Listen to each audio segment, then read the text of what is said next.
Thank you everyone for joining us for our session back of our online education series. For our first one back after holidays, we've got Drew Petrie up again. He'll be discussing, are we discussing again, Drew? It's the how and why of small-sided games. So I'll pass it over to Drew and enjoy the session. Cool, thanks mate. If you can just let me share my screen, that'd be kind of cool.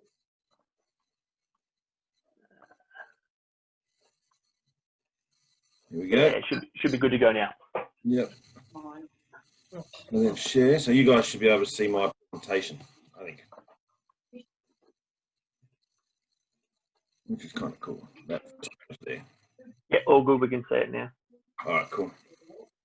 All right, cool. So, small-sided games, the why and the how. I guess just to start right from the start on this one, with isolation, I've been doing a heap of listening to podcasts, watching as many online tutorials and videos and clinics and all that sort of stuff as much as I can. And this really is, small-sided games really is the buzz word or words at the moment for training. And specifically when coaches are talking about skill development and the transfer of skill development into games, this really is I guess a way or a type of training that they're starting to use, or really has been around for a long time, but really has become a focus now, and everyone's talking about it. So I thought I'll get onto it. One way to learn about it is to present about it. So I've done quite a bit of research. Haven't done a hell of a lot of coaching using it, but I've done a hell of a lot of research over the last couple of months on small-sided games and wanted to bring it to the rest of us. I really do believe that if we as coaches can change a little bit the way we coach and can bring in small-sided games to what we're doing, it will only benefit our players and make our club, domestic competition, and our club a lot stronger, which is the idea of this clinic at the end of the day. So from there, basically, what are small-sided games? Well, for short, they're called SSGs. Some people like to call them games with purpose, so just smaller games. But by definition, they're simply games with fewer players. For us coaches, that means basketball games with fewer players than the traditional 5-on-5. So any sort of game with less than 5-on-5. So basically, 3-on-3, 2-on-2, 1v2, 2v3, whatever sort of combination you can come up with. Anything that's less than 5-on-5 classes as an SSG. Why? So why use them? Basically, to allow the kids or the people that are training, to allow them to get more touches in a game setting. So we can line them up on the baseline, we can line them up on the foul line, we can get reps, we can do whatever we want. But with small-sided games, we're allowing them now to get more reps because there's less people on the court. We're getting more reps in a game situation, so which can only help their transfer of skill. Easier decision-making. So we get, 5v5 game, we try and get kids to penetrate, and then we say, when the defense collapses, pass it to someone.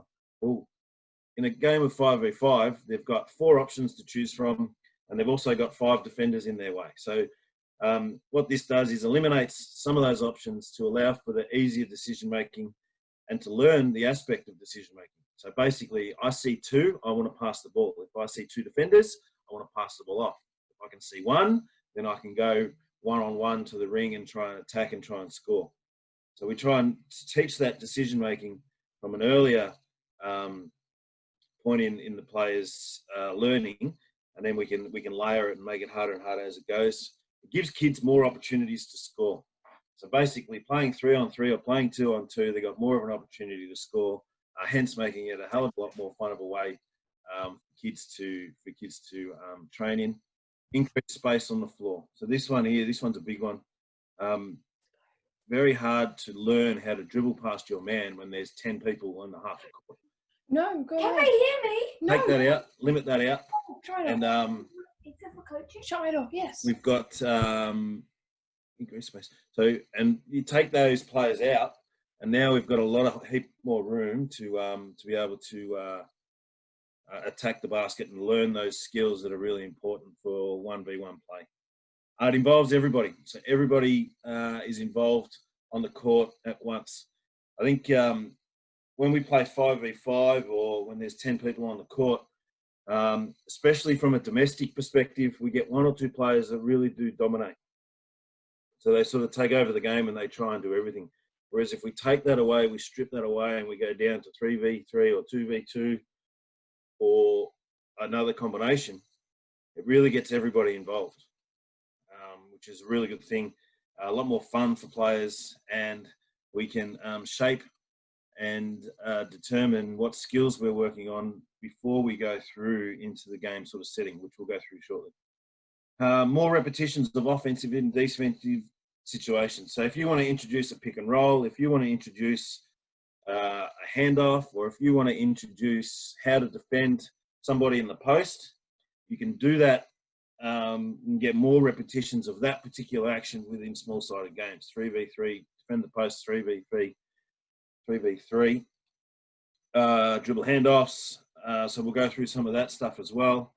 And then I think from a coaching perspective and not just a player perspective, small-sided games, it enables you to work on your ability to coach both sides of the ball at the same time. Very rarely at training as coaches do we get to do that. When we get to a game, we have to do that. So we've got to be able to coach defense and we've got to be able to coach offense at a game. So this gives you the ability as a coach to work on that at training at the same time. So are my guys in the right position defensively, and are my guys doing the right thing from an offensive rules perspective? So we're able to coach and teach those things at the same time. And then the last one, which I think is the most important part of this, is small-sided games, they teach players when to use a skill.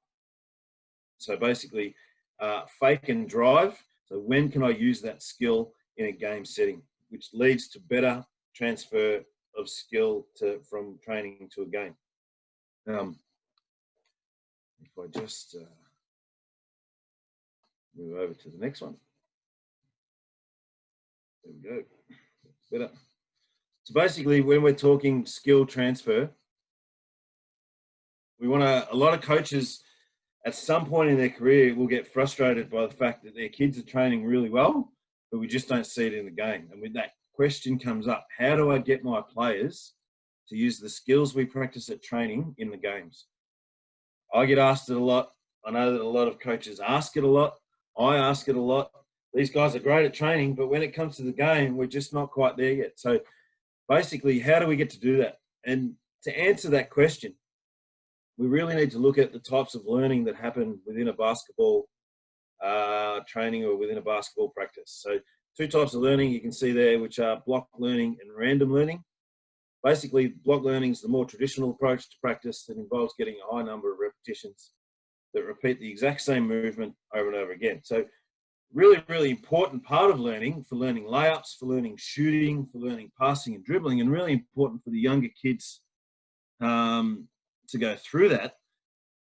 But then to mix that with some random learning where this requires a player to read, react, and make decisions on every rep, and the player will never do the exact same thing twice. So the answer to how do I get my players to use the skills we practice at training, the answer is it's a mix of both. We've got to be able to do both. So for us, especially in the domestic setting, we still need to be teaching our kids the skills, but then we need to give them a chance to be able to use those skills in a game setting. And what better way to do it than in small-sided games? To be able to mix that up is really important. So what I've got for us today is I've got 3 examples of how I see the best use of small-sided games. One of them is based on a shooting drill. So how can I take a simple shooting drill that we all know and turn it and convert those skills that we're learning in a simple shooting drill and convert them to in a game setting with small-sided games. The next one will be introducing how you could introduce a dribble handoff. And then the last one will be in a full court setting, working on your fast break skills and how we can do that from a block learning starting to be able to move that into small-sided games and that sort of stuff. So the drills that I'll show you next are really progressional skills. So they'll start at one end and then they'll progress all the way through. I see you being able to do them throughout a whole training session. So you mightn't do one part of the drill. You would start at one end and work your way through all the way through the whole drill all the way to the end. And that could be one whole session, just working on that one skill. So we'll get started on what they are. So the first one, which is just a partner shooting drill. If I just jump out of this for a second, I just want to show you this. You guys can see that video, I hope. Yeah, that's all good. You can see that. Just let me slow it down and I'll play it. This is a drill that we've all seen. Everyone does it. Pass it out, shoot it. So everyone, we've seen this drill at trainings. Basically, the guy rebounds, passes it back out, the guy catches it, and he shoots it. We've all seen it. Basically, the only learning going on here is grooving the shot. You're just grooving your shot. So really important from a grooving your shot and learning how to shoot the ball perspective. So there's still an aspect that's needed within this drill. But these two guys here aren't really learning much else. Their shot's basically set. They're ready to go. They need now to learn the next part. So basically, if I go back to my thing, so here, great drill for shooting form, gives you confidence and getting lots of reps up. But the downfall of that part is it can be boring and players can get lazy during it. So I think we've all seen that part too, where pass it out, kid just chucks it up. Oh, I've done this 10 times now, I've had enough. So how do we now then add a decision to it? So that's what we want. We want kids making decisions on when to shoot, not to shoot, when to pass. This is what we want to train. This is what small-sided games are designed for. They're designed to make kids now make a decision while they're playing and choose to shoot, choose to pass, choose to do whatever. So basically, with that partner shooting drill, how do we then add the first decision? So the first part is basically close-out shooting. So if I go back to my little video screen, so two types of closeouts. We've got a short closeout and a long closeout. So on a short closeout, the defense would be a little bit further away, so the guy gets to shoot it. And then on a long closeout, the defense is coming right out to stop, so we'd have to then fake and go past. I'll show you just an example of what they are now. Let me just pause that. I think it works a bit better if I slow it down. We'll go back. So basically, close out. So now defense is closing out. So one, we're practicing our defense, which is good. We're practicing our closeouts, which is the hardest part in defense to do in basketball. It's the hardest skill to learn. And we're also now getting used to shooting with a hand in our face. So we're getting used to when am I open, when am I not open, what's a good time to shoot, when is not a good time to shoot. So that's an example of them doing short closeouts where the defense coming out short and the offense can still get their shot up. The next one and the next progression onto that would be the long closeout. Give me a second, I'll just slow this one down too. Speed. All right, so this one, long closeout where he gets right out, we get a fake or we get a quick step and drive it past. So now the offense has got to decide, am I open? If I'm not open, I've got to attack the basket on a long closeout. Just let this play out a bit. Defense is getting right out to stop the shot, which is really good. A lot of the terms now you'll hear a lot of the professional coaches saying that we want to run them off the three-point line. So a lot of professional basketball now is about shooting three-point basketball. And a lot of the teams are trying to run their offensive guys off the three-point line to limit their three-point effectiveness. And then the idea of that is you've got helping behind, being able to stop them from scoring. So that's your short and your long. And then the next step from that is your random. So we don't know what the defense is going to do. We don't know if they're going to come out short. We don't know if they're going to come out long. The offensive guy now has to choose what he's going to do. So is he going to shoot? Does he have space to shoot over? Or does he have space to get past? or is he going to fake and go past? So this is just that drill with a bit of randomness. The guy pulled up short there, so he had a shot. And then the next one, he comes out long, so there's a quick little fake and a drive to the rim for a dunk. Can't wait to see some of my players doing that sort of stuff up at Craigieburn. And attack the basket. So now we've got an offensive player that's not just standing on a line shooting. Yes, we're going to get some shots up, but we're also now making a decision. We're in a game sense making a decision. Am I open, or do I need to attack off the dribble? Really important skills in this day and age with basketball, being able to attack the closeout. You'll hear that a lot too. Okay, so that's it for the videos, which is kind of cool. So the decision now is to shoot or attack. So this sort of closeout shooting, it's great for learning when you're open, great for developing your shot fake, great for attacking a player who is closing out. It's great for working on your closeout technique. And then if the shot goes up, it's great for working on your boxing out. So I would keep this drill live. So when the shot goes up, tell the offensive guy that he could go and get the offensive rebound and make the guy box them out. So we're working on a whole lot of skills with our closeout shooting versus boring, just getting the shot up on this side and just our partner shooting. So I guess then where do we go next with this drill? Our next decision is we want to add in 2v1, and the decision there is, when do I pass it? So basically I've got some pictures here. We've got a coach on the baseline who would start with the ball, and he would pass it out to the one man, to the number one guy here. He's got the ball. So we go back a little bit to our block learning, where we would tell this guy, this number one guy now, to your job is to catch, fake it, rip it, and go strong to the rim, pretending that a guy's closed out long on you. So that's that. We go back to our block learning. We're learning our footwork in that sense of how to get past our man. And then all we're doing is we've got a defender in X2, and we've got another offensive guy. So 2v1, basically one attacks, two comes across to help. We've now got to stop, pivot, pass, or pass on the go, and hit the open man under pressure from a defender who would then catch and shoot the ball. So getting quite a lot of reps up,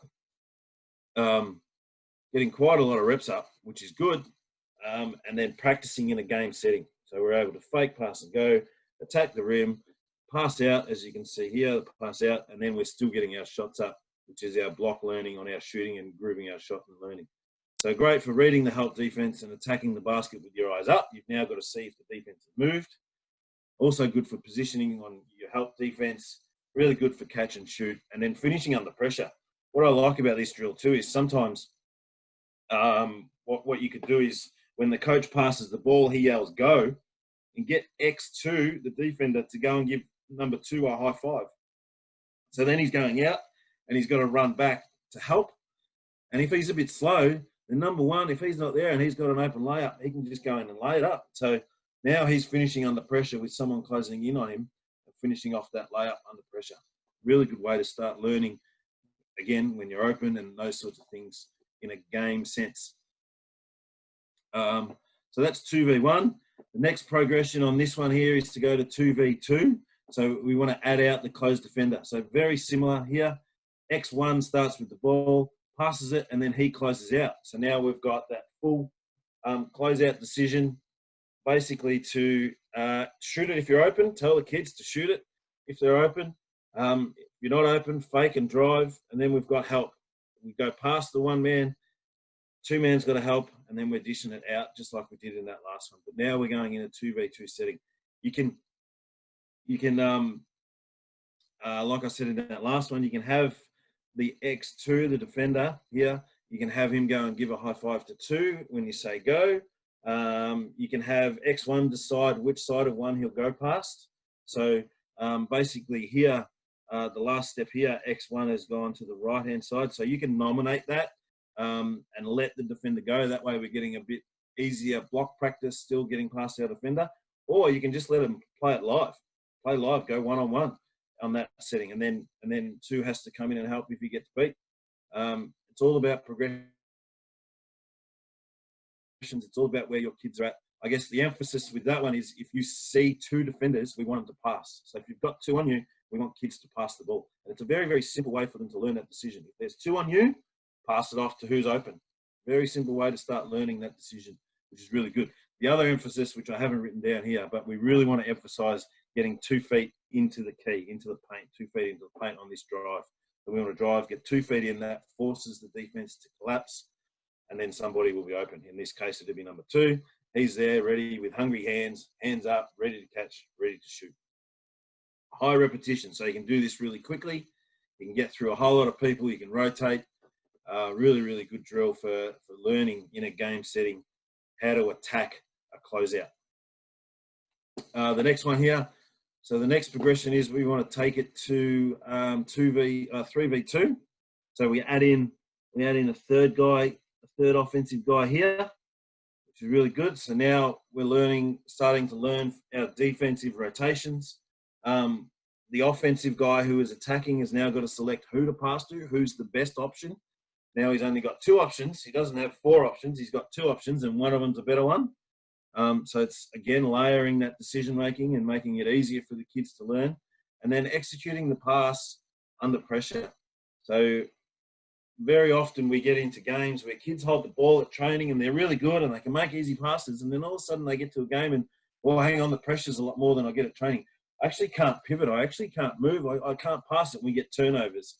So this is a great way to practice passing under pressure and getting the kids used to what's actually going to happen in the game. So basically you can follow these pictures along. 1 passes out. X1 passes it out. He then follows him out. We attack. And now 1 has the 2 options to pass to. Tips. So remind 1, so the 1 man out the top here, that if any stage he's open, to shoot it. We've got to keep that defense honest. So if the defense is going to close out short, shoot it. We're now developing shooters. Shooting is the master skill in basketball. If you can't put it in the hole, then you're going to struggle. So we want our kids shooting the ball as much as we can. So if you're open, get these guys to start shooting it. Maybe under 14s, he's probably stretching the 3-point line, but definitely 16s, 18s, and 20s, you want them outside the 3-point line. 12s and 14s, we probably want them to start a bit of a step in, not shooting so fast, so that they're practicing the correct technique, shooting technique. When playing live, we want to try and get the 1 recovering to another player. So X1, who's out here, is out here. So when we're playing live, we want him to recover. Once he's been beating, we want him to recover to 3 or to 2, try and pick where that ball's going to go and get there to try and help and force another closeout. So we want these guys reading as many closeouts as possible. The decisions here. So here on the first catch, basically if 1 passes it to 2 on the first pass and catch, his option is for a shot and pass only. We don't want him to re-penetrate off that first pass. The reason being, 1 and X2 are occupying this area. So if he is to fake and drive, these guys are already here. On the second catch, his options now are to shoot, pass, or re-penetrate. By that stage, if we go to the 2 and then kick to the 3, so basically you guys would have heard of split kick extra. That's what that is. We want to split the D, kick it out, and then make the extra pass. By the time the ball gets to the 3-man, the 1 has cleared out, and the X2 would have gone with him. So we've now got space clear to be able to re-penetrate. So that's our 3v2, and then clearly the next one is on to 3v3. All right, so basically we want, and that's just demonstrating exactly what I've just said there with the penetration. So with the kick out, with the penetration of 1, we want to kick the ball out. We then want X3 to rotate. So defender 3 would then rotate. So now 2's got a close out that he's got to read. Can he shoot it or can he kick it as quick as he can? And kick it on to 3, which is here. And then basically we've got X1 trying to close it out. But if this guy's open, we want him to shoot the ball. So all in one drill. We can get 3 closeouts. We can get 3 reads of the D. We've got help defense happening. We've got passing under pressure. We've got attacking closeouts. And we've got clear decision making. So basically, kids can't get confused. So it's either attack, it's pass, it's if you've got 2 people on you, passes the ball off. So we're clear decision making and helping these guys make those decisions under pressure, reading what's happening in front of them. Really clear way of practicing and learning the game of basketball And it all started just from a simple partner shooting drill right at the start. So you could do that as your warm-up. Right, guys, let's do our partner shooting drill. Do that as your warm-up, and then slowly progress it all the way through right up to 3v3, where we've now got full game practice going on in a setting where we're still learning the reading of a closeout, which is another master skill in basketball. Being able to understand, or the best way to attack and create an advantage for your team is to be able to attack closeouts, and knowing that. So that's, I think that's yes. Sorry, Drew. Yes, mate. Just a quick question that's come through. Yeah. Someone's asked about closing out. What do you like when players are closing out? What's your philosophy? Because a lot of coaches have different philosophy on what they like on a closeout. Yeah. Where do you stand? So some coaches will close out and force baseline. Some coaches will close out with one hand. I'm of the belief that basically we want to stop penetration. So from a closeout, we want to stop penetration. So I tell my kids to run out with two hands up. So basically run out and raise two. We don't want a straight two. If you can see me in the video, we don't want a straight two, because as soon as we go straight, we stand up. Therefore, we're easier to get past. So I'm telling my kids to get down low with two hands up, with bent, trying to stop the shot. And then basically from there, we're going straight out, two hands out. And where our hands point, that's where we want to send the defense. So we're not letting them penetrate. So we want to force them east or west, either way. So basically, I'm full front contact. I'm not 1 foot. I want to be in front of the offensive person, forcing them east or west. That's my preference. Hope that helps you make a decision. On to the next. So the next one basically is about using small-sided games to introduce offensive concepts. Now basically, I've just picked the dribble handoff. You could pick anything and add it into this situation. You could use pick and roll. You could run the early part of your offense. However you want to do this, you can do it. I've used dribble handoff. I think dribble handoffs are great for kids basketball. It's basically like setting a screen without setting a screen. So we can get an advantage out of it. It's easy to read from reading the defense perspective. A really good way of creating an advantage situation. So by an advantage situation, I mean anywhere where we've got more numbers attacking the ring. So where we're 5-on-4, or we're 4-on-3, or we're 3-on-2. So the dribble handoff. So basically start with the block learning, 1v0. So my example here is the one's got the ball, dribbles towards two comes up and around, gets the handoff, and then attacks the ring. So that's the block learning. That's the first part of this. We get the kids to run through this a couple of times just to understand what's going on and what they need to be doing. Then we want to move on to the next stage, which is 1v1. So basically in this drill, what I do is the one becomes the defense after the handoff. So this is 1v1 where the offense has an advantage there. So we want to add the defense in at a disadvantage here. So 1v1 offensive advantage. So one plays defense after the direct handoff, which means they should be behind and have to chase. And what this does, it makes the two men there who gets the handoff, it makes him attack the basket hard and fast after the DHO, the dribble handoff. So a really good drill to get the kids going and attacking off that dribble handoff. If they're slow, the defense will catch them and affect their layup. The next stage, we want to take this to a 2v1. Now he's got the option of passing and shooting, and all you do is you get a coach or a player. You can add it into your rotations however you like. I think a coach would be best. In this situation, coach holds the ball, one comes and does the handoff. Now we're basically in the same situation we were before with the 2v1, where we've got X2 helping and one now having to make a decision. The only difference is we've practiced our dribble handoff. We've had our block learning. We've had our block learning of our dribble handoff before it, and we've now got our heads up, eyes up, looking and reading to see what's going on. If the defender doesn't come, we want them to lay it up. If the defender comes 2 feet in the paint, let's pass it off for an open shot. 2v1 pass or shoot.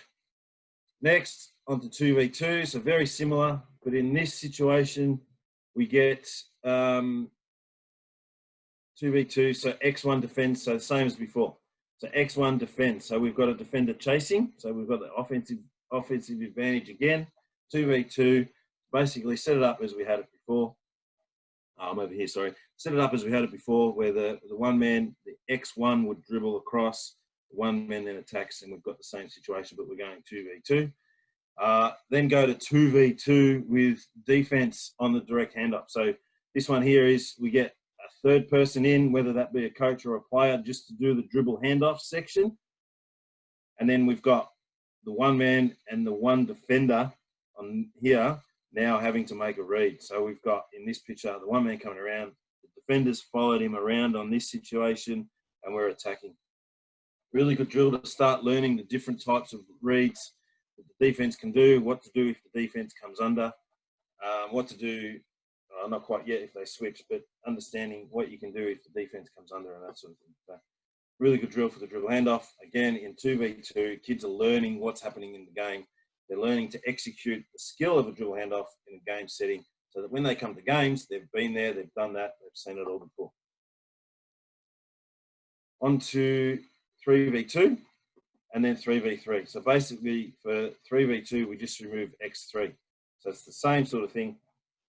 Coach in there, 1 and X1 go around the coach, and we've got the same thing as what was happening before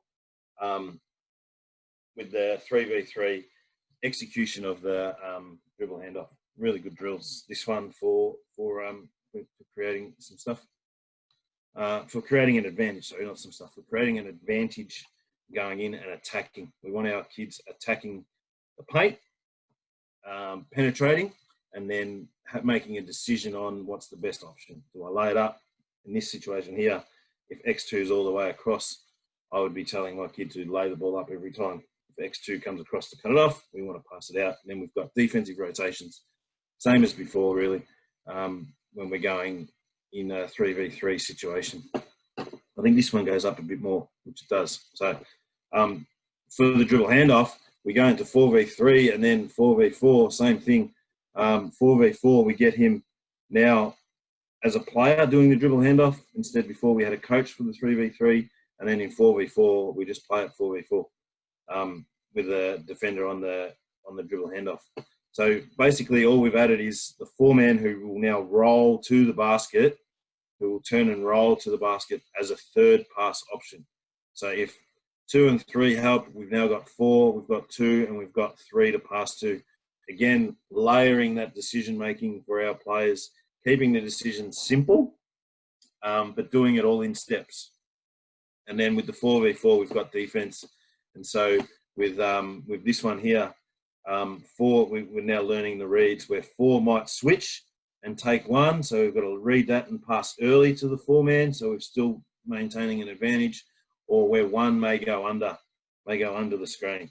Most of the time, if 1 goes under the screen, you can normally tell that they're going to do it beforehand, and then you can sort of back cut off it.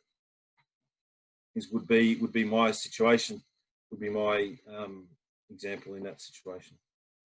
So that's basically so that's the dribble handoffs. Are there any questions around the dribble handoffs? I guess we can pause there and ask. No questions. No, nothing at the moment. Cool. Nothing yet. Good little way to introduce something for your offense. And then the last drill that I would use is in a fast break setting. Now, I've put some cones in the middle of the court. I would use chairs. You could also use bins at the stadium. But basically, the point of this drill is attacking off the fast break. So rebound, outlet, and go. Basically, we're just going to cut out the rebound bit at the start. But we want these kids to learn to dribble the ball up the court fast, being able to understand where my advantage is and being able to keep that advantage while we're on the fast break. So how I have them start, so 3 chairs like this. Basically, I have for the first one-on-one, we run the offensive advantage. So I have the offensive guy in front and the defensive guy in behind. So 1 will go and dribble forward, and then he picks which side he wants to go. And whichever side he goes, the defender has to go to the opposite side. So basically, we're splitting. We're splitting them up. So now we've got separation. We're giving an advantage to the offense. Right now, how do we keep that? So how do I keep that advantage going forward? So basically in this drill, the one will just go in and try and get a layup, and it's contested. So now we're doing speed dribbling. We're dribbling up the court as fast as we can. We're penetrating. We're getting used to somebody running at us while we're on the fast break and finishing off our layups. So that's sort of the block learning part of it, where there's not much pressure. There's a little bit of pressure from the defense, but that's just making us go fast. So that's the block learning of being able to dribble full court. It's amazing how many kids that when you say to them, go and dribble the ball as fast as you can up the court and then finish with a layup, how many of them just lose control of the ball because they've never really done it as fast as they could. So really good drill for practicing that. And then, like I said earlier, understanding what kind of pressure you're going to be on in a game. At training, they might go a little bit easy. Then as soon as they hit the game, they want to go flat out. They've never done it before. So they lose the ball and all that sort of stuff. So after we've done the offensive advantage situation on that one, we then run the defensive advantage. So basically I flip them. So we go defense in front, offense behind. Now what has to happen is defense picks which way he wants to go or she wants to go. And the offense then has to go the opposite way. So we end up with a defender in front, but we end up with a one man having to attack a defender and still get to the basket. So it's taking it to the next level. We've got separation. We've got a defender coming at a offensive player in the fast break situation. How do I keep my advantage, dribble past that man, and go in and try and score? I reckon this is a really good way to teach pushing the ball up the floor and finishing on the fast break. So really good advantage drill there from a fast break perspective. One-on-one straight away. So then we want to take this drill, we want to take this straight to 2-on-2. So 2-on-2. So now there's two options when we go 2-on-2, and there's two ways that this will work. We've got strong side help or we've got weak side help. So basically exactly the same.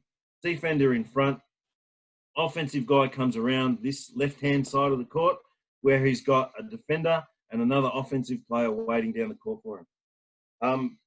So one can either kick ahead or they can penetrate. So basically, if he penetrates, X2 will have to come across and help. If we get past our man, X2 will have to come across and help. Then one can kick it out to number 2 for an open shot, or causing X2 or X1 to close out, which again, going right back to the first drill we've done before, we've done a whole heap of work on how we close out, how we attack closeouts. So now we're playing really good 2v2 in a fast break setting. The example I've got here is when one man kicks the ball ahead, which is what we want to try and do as much as possible. One man kicks ahead and he continues his cut through. If he's open, 2 would give it back to him for a layup. Now, if he doesn't, we're now in a 2v2 setting. 2 had to close out. We can attack. We're in the same setting where before, where 1 would have to help. If he got past 2, we can kick it back out to the 1, and we're in that situation. So, again, good drills. This is how basketball is played. Practicing in a game setting, but practicing our skills that we're learning, dribbling up the court and trying to keep the advantage that we've gained. Weak side is exactly that. So now this time the defender's gone on the left side. So the dribbler has to go to the right side. So the defender and the offensive guy now are weak side. So one man's coming here, strong side. These guys are weak side. If the one man's not quick enough to get in front, 2 has to come across and help. Pass goes across to 2, and we've got an open shot, or we're attacking a long closeout. So 2v2, full court, fast break, competitive, small-sided game. Then we want to kick it to 3-on-3. And we're just adding an offensive player and a defensive player, and we're introducing now pass, cut, and replace. So basically, we want the kick ahead to happen. X3 has to close out, or if he's already on him, 1 can drive and then kick out. But we really want the kick ahead. 1 man gets through, 2 man replaces. So we're now really concentrating on some really good player movement out of our fast break. So it's a really good start for you guys that are designing fast break basketball. If you can get your 2 or 3 men up ahead the court, kick the ball ahead, get the one man through, get the two man replacing, ball movement, defense has to move. We can attack closeouts. We can shoot the open shot. Really good start to fast break basketball. If we look at how under 10s and under 12s and even under 14s basketball is played at the moment, it's all fast break stuff. If you can get some method to some of that madness and draw kids out of the key, which is exactly what this is designed to do, kick ahead, draw the kid out and get through, we're going to get a lot more open scores. We're going to get kids looking, playing, feeling a lot better about themselves and having a lot more fun in a game sense and learning more. Not so much learning more, but being able to transfer some of those skills that we're doing in drills and then transferring that, being able to use that in a game sense. Basically, that's it. That's small-sided games all in a nutshell. I'm happy to take any questions. I will send this through. The videos that are on this are, not that you really need to watch them, but they're links to some stuff on YouTube. Happy to take some questions and happy to just talk about it. Really, if anyone wants to have a bit of a chat, I'm happy to do that too. We don't even have to have a question. So if you just want to discuss some things and have a chat, happy to do that. But otherwise, I really appreciate everyone getting on here and giving me your attention and showing your willingness to make yourself better. And then eventually our club, the Craigie Eagles, better. So thanks for your time. Thanks, Drew. Thanks for your time and the effort you've put into that one. The comprehensive presentation there with lots of different moving parts. And I know I thank you for your time, and I'm sure all the coaches on here thank you for your time as well. So next week we'll have another session happening. It'll be me next week on, and I'll be discussing a few more examples of drills and activities to go with playing with advantage and disadvantage. That's another big buzz thing at the moment as well, as Drew said. Same as small-sided games, but games with advantage and disadvantage are huge, and I'll be going through a few more examples of those of what you could use at your training. It's difficult at the time because, it'd be great if we could go out and go use some of the stuff we're talking about here in your own sessions, and we could have a bit more feedback about it. But unfortunately, we can't at the moment. But in the not too distant future, hopefully, we'll be able to get in the court and put all these things into practice. And we can talk about that. So the question just come through here. So how to teach strong side and weak side? In what way is that, Conrad? Is that for offense? How about unmute yourself? And you should be able to.